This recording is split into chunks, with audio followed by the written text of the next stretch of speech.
హరి ఓం అండి. స్వామి స్ఫూర్తి. అంతఃకరణ శుద్ధి అనే బోధ నుంచి గుణమాలిన్యం ఎలా ఏర్పడుతుందో తెలుసుకుందాం. మనలో గుణమాలిన్యం అంతఃకరణానికి ఎప్పుడు కూడా పట్టుకుంటూ ఉంటుంది. మనం ఏ పనులు చేసినా కూడా 3 గుణాలతోనే చేస్తాం. ఎవరితో వ్యవహరించినా మానవ సంబంధాలన్నీ కూడా ఎమోషన్స్, ఉద్వేగాలతో నిండి ఉంటాయి. వ్యవహారం అంతా కూడా గుణ ప్రేరణతోనే జరిగింది. ఎవరైనా ఒక మాట అన్నారు అనుకోండి, బాధ కలిగింది. మరి మన స్థూలానికి కలిగినట్ట కాదుగా, మన మనసు అంటే మన సూక్ష్మానికి కలిగింది.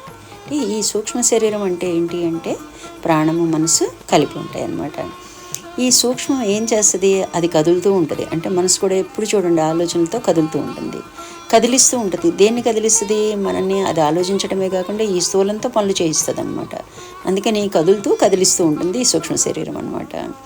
మనం వాగేంద్రియం ఉపయోగిస్తున్నాం అనుకోండి, ఒక మాట మాట్లాడాలి అన్నాం అనుకోండి, లోపల మనసు పనిచేస్తుంది అనమాట. మొట్టమొదట మనలో భావాలు కదులుతుంటాయి అన్నమాట. అప్పుడు ఆ కదిలిన భావాలకు అనుగుణంగా భాష సమకూర్చుకుంటుంది అనమాట ఈ మనసు. ఈ భాష ఇంద్రియాల ద్వారా నోటికి వచ్చేటప్పటికి మాట రూపంలో మనం వినగలుగుతూ ఉంటాం అనమాట. అదే మనం ఆధ్యాత్మికంగా పరాపశ్యంతి, మధ్యమ, వైఖరి అనే 4 స్టేజులు దాటితే తప్ప మాట్లాడటం అనే పని పూర్తవటం లేదనమాట. అంటే మనకి ఎందుకు చెప్తున్నారు అంటే ఈ 4 స్టేజ్లు ఎక్కడైనా సరే మన విచారణతో ఎక్కడ ఆపాలన్నది మనం తెలుసుకోవడం కోసం అనమాట. మనం మాట్లాడేటప్పుడు ఆవేశంగా వ్యవహరించామండి అంటే ఒక్కసారి ఆవేశపడ్డాము అనుకోండి, మన మనసు మీద ఒక కోటింగ్ పడిపోయినట్టు అనమాట. అంటే ఒక పొరలాగా మాలిన్యం ఏర్పడిపోయిందనమాట. అంటే అలా ఇంకొక మెట్టు వెళ్ళామనుకోండి, అంటే ఆవేశం కట్టలు తెంచుకుంది. దాంతో క్రోధం పెరిగిపోయి ప్రతీకార చర్య, కక్ష సాధింపు చర్యగా వెళ్ళిపోతూ ఉంటుందన్నమాట. అంత దూరం వెళ్తే తప్ప మనం కొట్టలేమన్నమాట.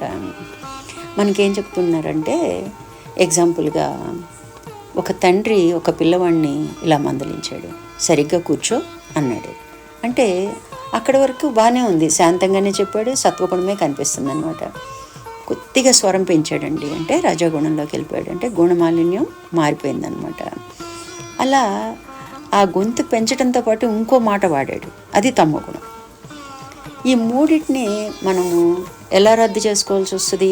ఒక చెంబు, రాగి చెంబు చిలుము పట్టిందనుకోండి, ఒకసారి కడిగితే పోయిందనుకోండి, సత్వగుణం అనుకోండి ఒకసారి కడిగితే పోతుందన్నమాట.